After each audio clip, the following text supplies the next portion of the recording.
ሰላም ቤተሰብ እንዴት ናችሁ? ደህና ናችሁ? እኔ ደህና ነኝ፣ እግዚአብሔር ይመስገን።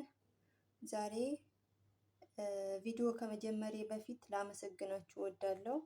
ለምትሰጡኝ አስተያየት፣ በርቺ ለምትሉኝ፣ ኮሜንት ለምትጽፉልኝ እጅግ በጣም አመሰግናለሁ። ዛሬ የምሰራው ካክ ነው። ካክ ወይም ደግሞ ኩኪስም ማለት ትችላላችሁ። እኛ ግን ያው ካክ ብለን ነው የምንጠራው። አሰራሩን አብረን እናያለን። የሚያስፈልጉን ግብአቶች እነዚህ ናቸው። ምን ያህል እንደሚያስፈልግ ያው በቪዲዮ እየሰራው አሳያችኋለሁ። ከኔ ጋር ሁኑ። 3 ብርጭቆ ከግማሽ ዱቄት ያስፈልገናል።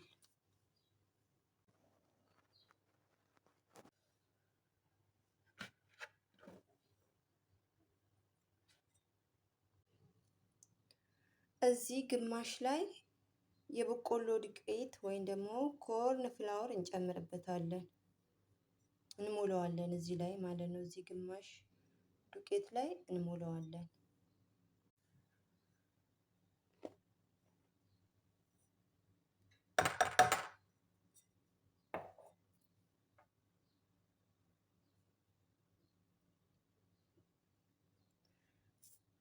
አንድ ብርጭቆ ስኳር፣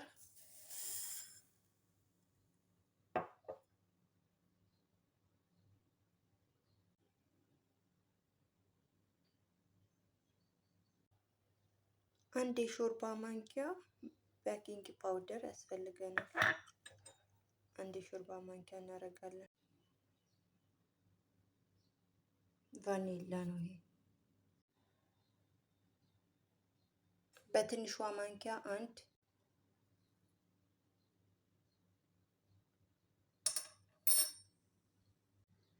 ቀጣይ ጀውዝ ተሂብ አንድ በትንሿ ማንኪያ። ጀውዝ ተሂብ ይሉታል በአረብኛ ማለት ነው። በአማርኛም እንደሆነ አላውቅም።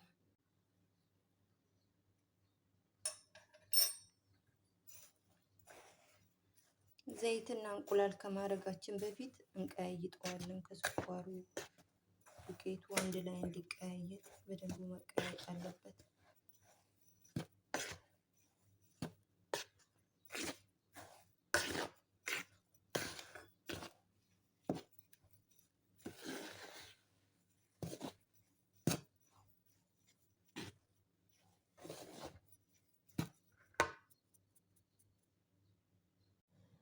ሁለት እንቁላል፣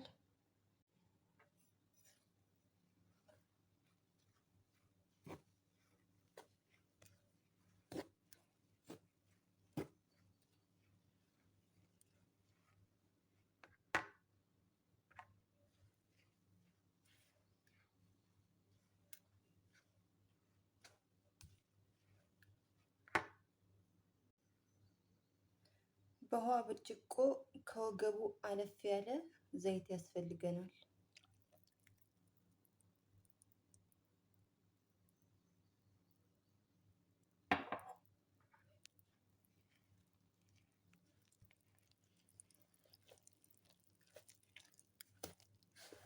በእጃችን ከመቀያየጣችን በፊት እንደዚህ በማንኪያ ማዳረስ አለብን።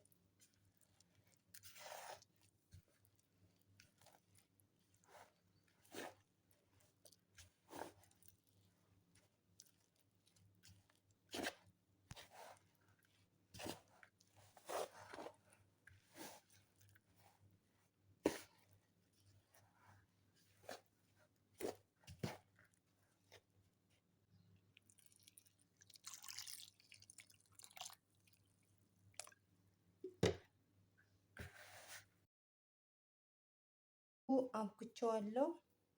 እናንተ ማሽን ካላችሁ በማሽን ማብኳት ትችላላችሁ። እኔ በእጄ ነው ያቦካሁት እና ከአንድ ከ15 ደቂቃ በኋላ እንሰራዋለን። አንድ 15 ደቂቃ እንደዚህ ማስቀመጥ አለብን፣ መቀመጥ አለበት።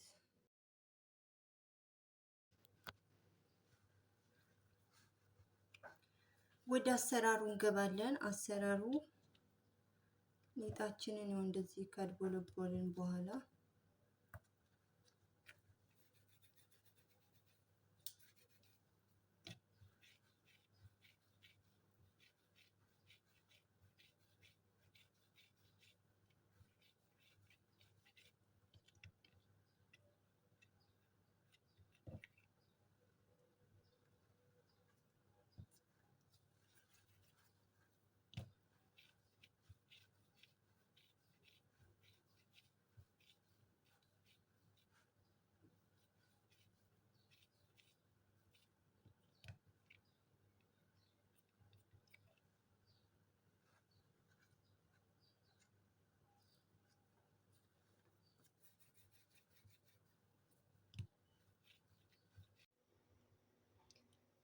ከሰራው በኋላ ይሄንን ይመስላል። አሁን ኦቨን ውስጥ አስገባዋለሁ።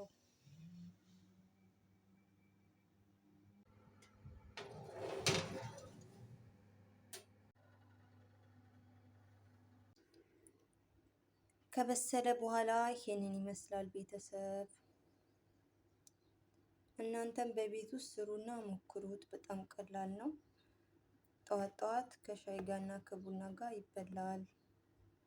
ሀሳብ አስተያየታችሁን ኮሜንት ላይ ጻፉልን። በቀጣይ በሌላ ቪዲዮ እስከምንገናኝ ቸር ሰንብቱ።